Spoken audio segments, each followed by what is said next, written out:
and welcome back to Tech Talks, the People and Planet podcast, where we explore how technology can be used for the greater good, from healthcare to education, social justice to creating a greener future.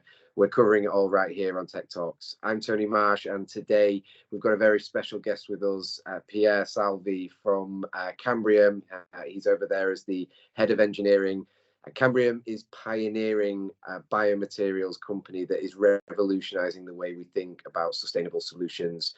In just 2 years, they made their mark as the first biotech company to launch a product in Europe, setting new standards for innovation within the biomaterials space.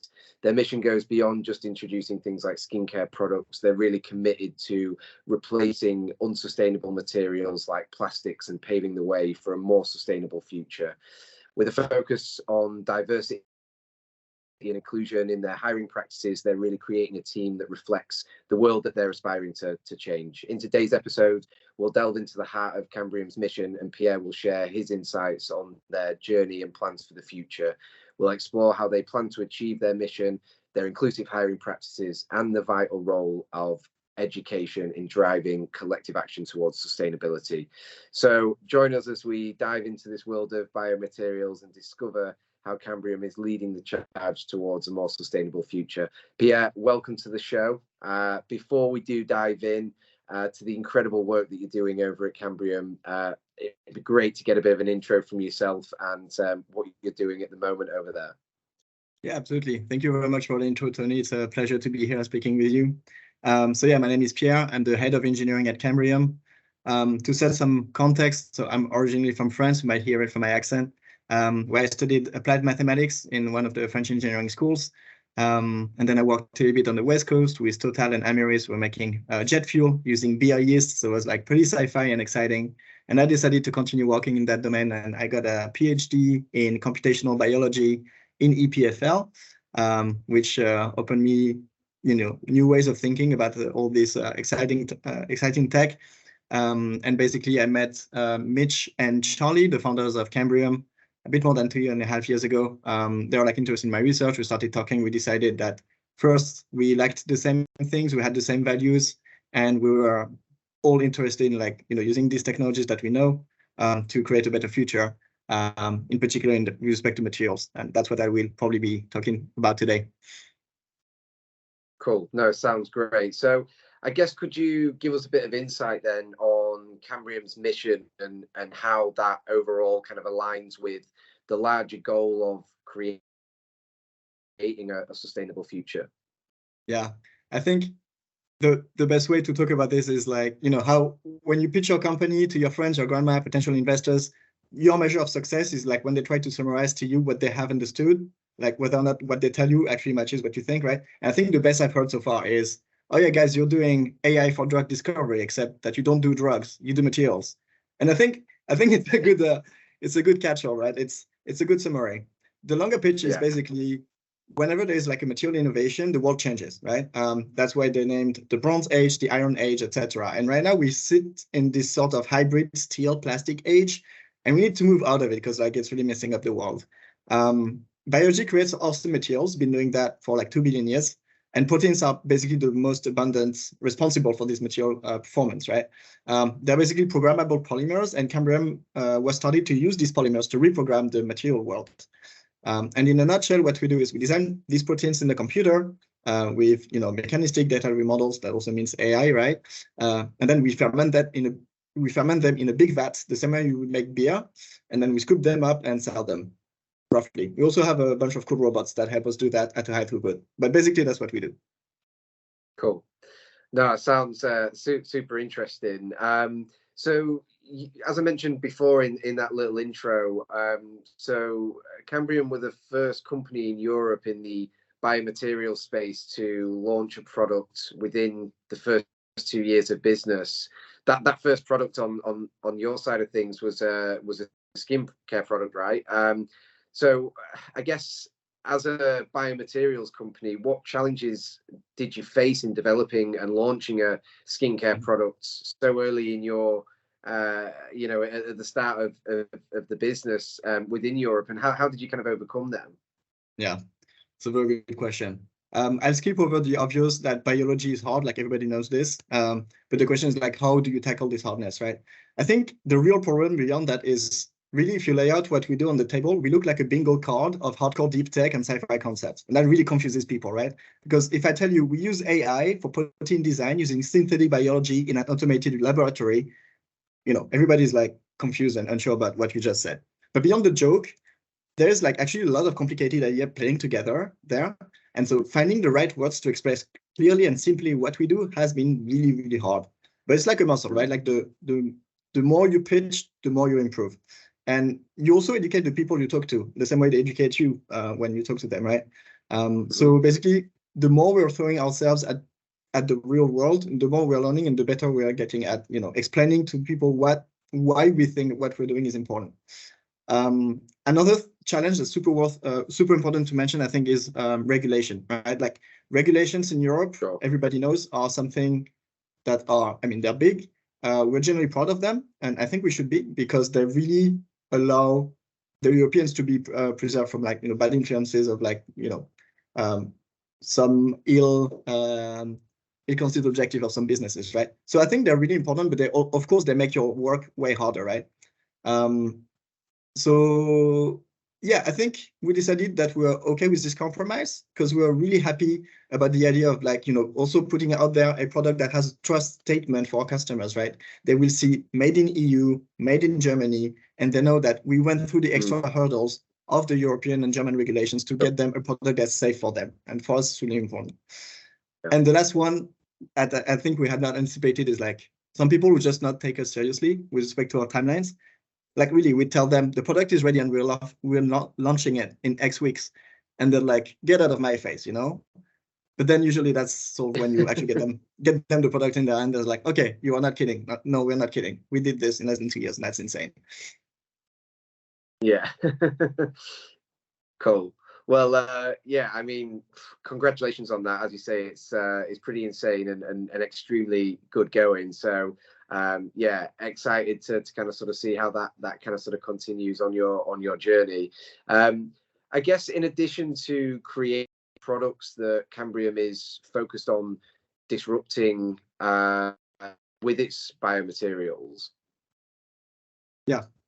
The general problem is if you're a new kid around the block and you just start yelling that you have good plastics alternative, one, nobody will believe you, and two, good luck being price competitive with 200 years of optimized petrochemical industry, right? It's going to be really hard.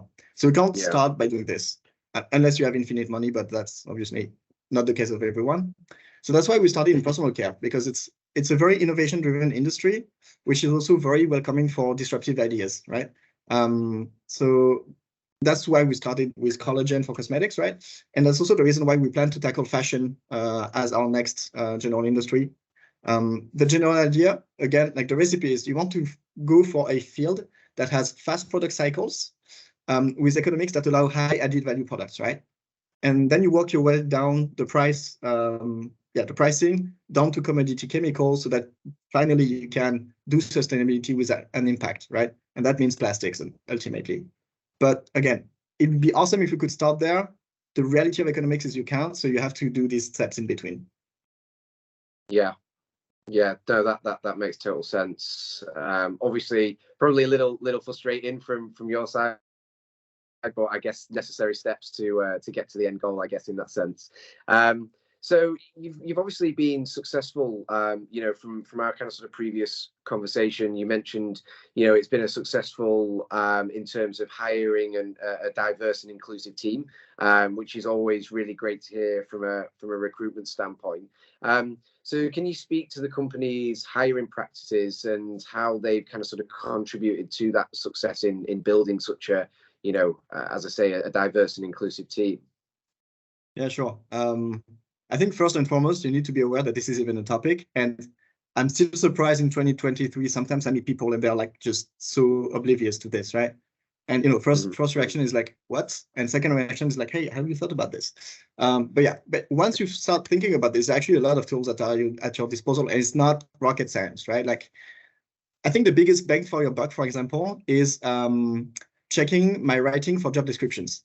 At the very beginning, I had a tendency to use the kind of brutal words that I was also exposed to when I was looking for a job, right? Like a strong individual, driven, that type of like wording that scores pretty poorly in different inclusion studies, right? But instead using words like, somebody who's able, who's independent, results in ultimately in the same message. And studies show it's a more inclusive form, right? And honestly, anyone can Google this and rewrite a job description in a more inclusive way in 10 minutes. And that's a routine check we do on our job post now. It also has a snowball effect, right? Like once you have a more diverse team, it's easier to hire more diversely. And in the interview process, for instance, we always make sure that applicants are exposed to a wide variety of backgrounds, education, and experiences, so that they can find people they can identify with. And that reflects in your company image, right? I think one thing people tend to forget is hiring ethics are also part of your company brand. And even if you don't care about being a good human being, if you're just very pragmatic, your business will be just weak and robust and unrobust if you don't have a diverse team. This has been shown many ways, many times in many different ways. And so that's why I would say, like, my take-home message is just be a decent person, right? Like, don't fall in the trap of dehumanizing the hiring process. And it's easy with all the automation we have, like groups, emails, templates, scorecards, and so on. But I think the time you earn by using this automation, instead of just throwing it away, use it to bring back the human component to the hiring process, right? Take more time to understand why people act the way they act, why they say what they say, and use that to just become a better hiring manager. And I think like the return investment for that in terms of just having the right team around you is just insane. So yeah, that'd be my two words. Yeah, absolutely. I mean, I've kind of sort of worked across the board in both sort of agency, internal, and also on the consultancy side as well. And yeah, certainly from when I worked internally as well, like the importance of actually driving a sort of a product forward is obviously very, very key. And I think a diverse and inclusive team is extremely key in doing that. It sort of really brings different mindsets and different approaches, which is just ultimately very important to the success of a product. So as well as it being obviously needed to be diverse and inclusive, I think it's also important to the success of a business as well. Absolutely. So I guess moving forward to back to the sort of sustainability aspect, I know that education is often cited as a key factor in creating a more sustainable future, of course. How is Cambrium contributing to education and awareness around sustainable biomaterials and their potential impact on industries and the environment? Yeah, it's a very important topic. And I think it's important also to underline that we're not necessarily talking about education in terms of academic degrees, right? But like really education of the broader public. I think that's where the game is being played, right? I think as scientists and engineers, we do have an unspoken duty to demystify a lot what we do to the people that surround us, right? Even more so for those of us that have been educated thanks to public money, right? And by that, I don't mean to take a megaphone and explain, CRISPR mechanics on Alexanderplatz in the middle of Berlin. I mean, taking the time to explain to your extended family that GMOs is not just Monsanto, AI is not just Skynet and Terminator, ChatGPT is not the ultimate source of truth. Like all these things are, things that are very basic for us because we evolved in that, but we owe to share that with the broader community. So I think that's like, at the personal level. But then also like at the community level, like we've been hosting meetups. We jokingly call them metabolic networking, which are usually events of like that put together a lot of people in the biosphere. You have people a bit more computer oriented. You have people a bit more bio oriented. You have people that even come from the pharma and so on. And it's all jolly. Like people that like science just get excited talking about science. I'm including myself there, right? And it's a good way also to bring all this knowledge and education in a soft way in our surroundings. We also do go to conference fairs and so on, where you meet institutions, you meet vendors, suppliers, potential investors. All of that is like soft information transfer that allows everyone to know a bit better what sustainability can mean in our terms, right? And I think it's super nice because like from when we started to now, we can already see a strong improvement in the way our partners understand fermentation as a source of sustainable materials from suppliers to customers to investors. I'm also, for instance, going back to EPFL to talk a bit about Cambrium, also to bring to the students that I used to teach, right? Some ideas of like what industry holds for them. Cool. No, sounds great. Sounds great. So I guess then, and I think probably sort of final question from me then, Pierre. I mean, looking ahead, what are Cambrium's plans for growth, expansion, and how will you look to continue to innovate in the biomaterial space? Yeah, we want to do more with more people. No, I think we did a solid proof of concept with our first product, right? I think it was important for us to take it out of our tanks and show it to the world. Now that it's out there, we are really looking forward to talking with more investors that will be up for assisting us with the exciting journey ahead of us, right? Because through this, we can actually bring more people in the fold so that we can, release a couple of secret products that we already have in the works. And honestly, like sometimes I look at our molecules and it's absolute sci-fi and I get too excited. So like we have a lot in store, we just need the capacity, right? And talent-wise, as we scale up the products, we need to hire people to support all across the board, right? On the growth of our company, both in the engineering and R&D side. So that means, people that use computers, cloud, robots, but also like actual biology experiments in the lab. Sure. But also on the commercial side, right? Like you make a product, it's awesome, but if you don't have anyone to sell it, you're not going to make a difference. So yeah, these proteins won't design themselves, they won't sell themselves, so that's why we need people, and we're looking forward to making that happen.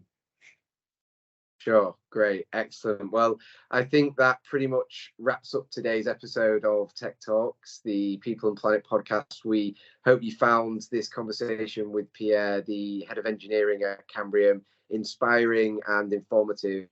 We've really explored the realm of sustainable biomaterials and the path to a greener future. So a massive thank you to Pierre for sharing his insights and shedding light on Cambrium's mission and initiatives.